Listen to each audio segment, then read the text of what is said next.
got a new stool, so it's quite fun. Got a new desk too. I mean, I could do this all day. I mean, the challenge is that the stool goes up as well, so I have no idea. Oh, f it now. Okay, well, I guess that's the side of the height of that. So about 2.5 years ago, I did this video talking about buying a Rolex Submariner off eBay. Last month, I then did a video talking about my watch collection, and there are quite a few comments saying, where's the Submariner gone? So let's talk about it. Let's talk about why I sold my Rolex Submariner. Or we could title this video, When Tudor is Better Than Rolex. Let's talk about it.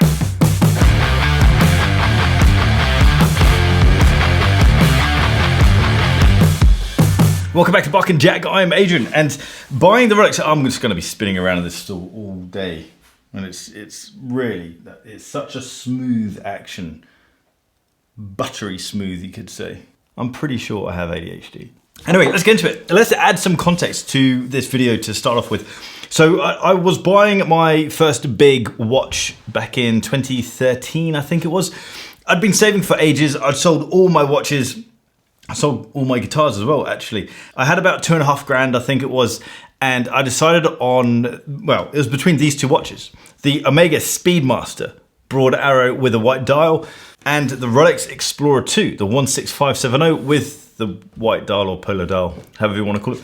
But the real watch that I wanted was the Rolex Submariner, or the No Date Submariner. The No Date Submariner at the time was selling for around 3.5 grand.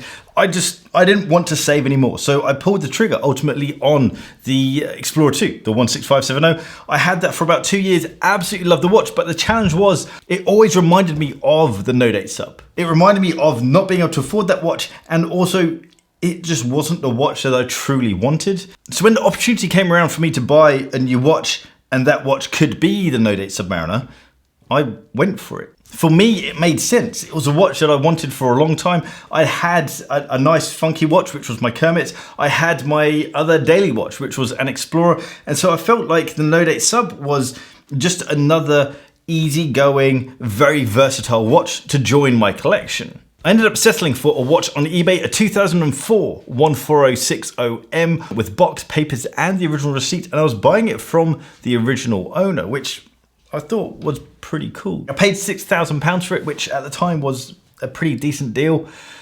But when I picked it up, it was just a big anticlimax. It was more exciting doing the deal than actually owning the watch. A lot of people, and myself included, do say that the hunt for the watch is more exciting than the actual watch itself, which kind of brings into question, do we actually want the product that we're hunting for, or do we just enjoy the challenge of trying to find that thing? Regardless of all of that, I'd wanted this watch for so long that I kind of ignored my initial concerns, my initial buyer's remorse, and just stuck with it. The challenge is Rolex plays within, or rather the market allows Rolex, pre-owned Rolex, to play within its own little arena. £6,000 for Rolex Submariner at the time, box and papers in decent condition, that was a good deal. The challenge then comes with £6,000 for that level of watch isn't a good deal. And that's the problem. That kind of watch, now I'm not hating on the Rolex Submariner, the 14060M, I'm not hating on any Submariner. They are iconic watches in the truest sense of being an icon. And they are brilliant watches, and there's a reason that they trade at this level of cash. The problem is, I'd already had an Explorer, an unexciting watch. I already have an interesting watch, which was my Kermit. So logically, the Submariner just didn't really fit within my collection. It wasn't exciting, nor was it different. It was just a very normal watch. If I didn't have my Explorer, then it would probably fit better in my collection. If I didn't have my Kermit, then again, it would probably fit better in my collection. So logic would say that actually, regardless of me wanting that watch, buying it was a bad decision, logically. And also when it comes down to the idea of what are you actually getting for your money, again, logic then kicks in, and it's a bad choice. It was even more of a bad choice with the fact that this watch was on the market. The Tudor Black Bay 58. Now, a lot of people say that Tudor is a poor man's Rolex, or you only buy Tudor if you can't afford Rolex. That's absolute bullshit. Because I had a Submariner and I sold it after I got this thing.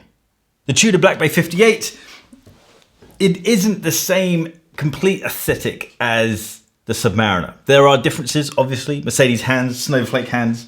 You have the gilt dial, you have the little gilt text in the numerals in the bezel. This is a more vintage inspired watch, but on paper, factually, within the specifications of this watch, it is far, far superior to the Rolex Submariner, the 14060M.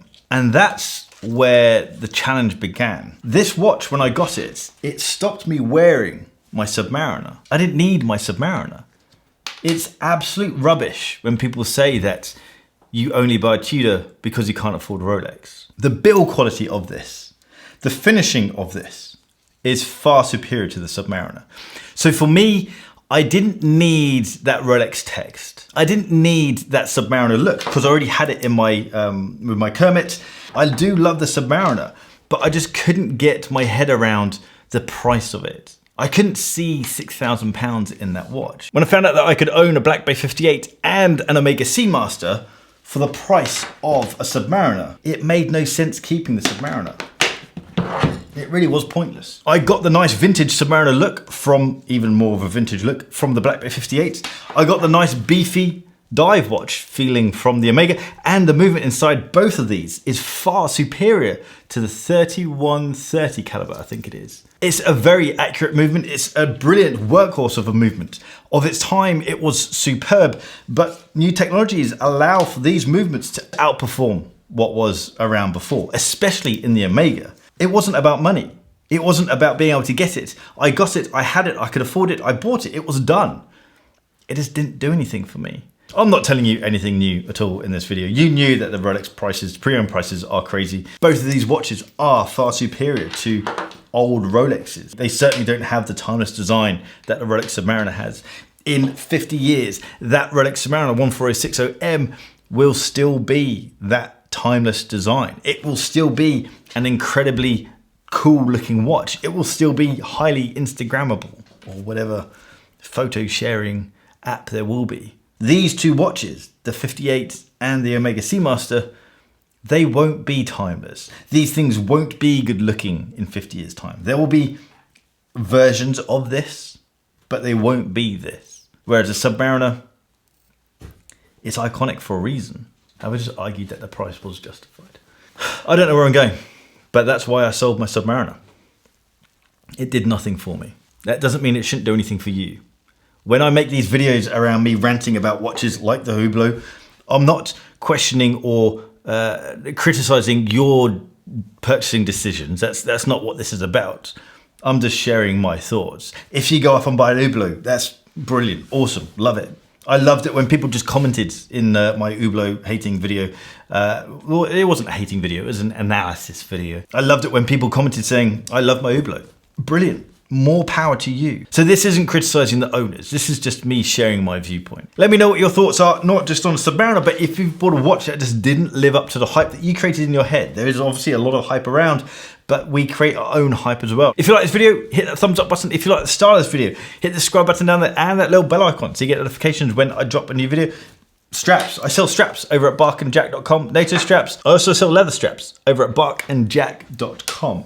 If you're on Instagram, give me a follow at barkandjack, and I'll see you guys next time. Take care.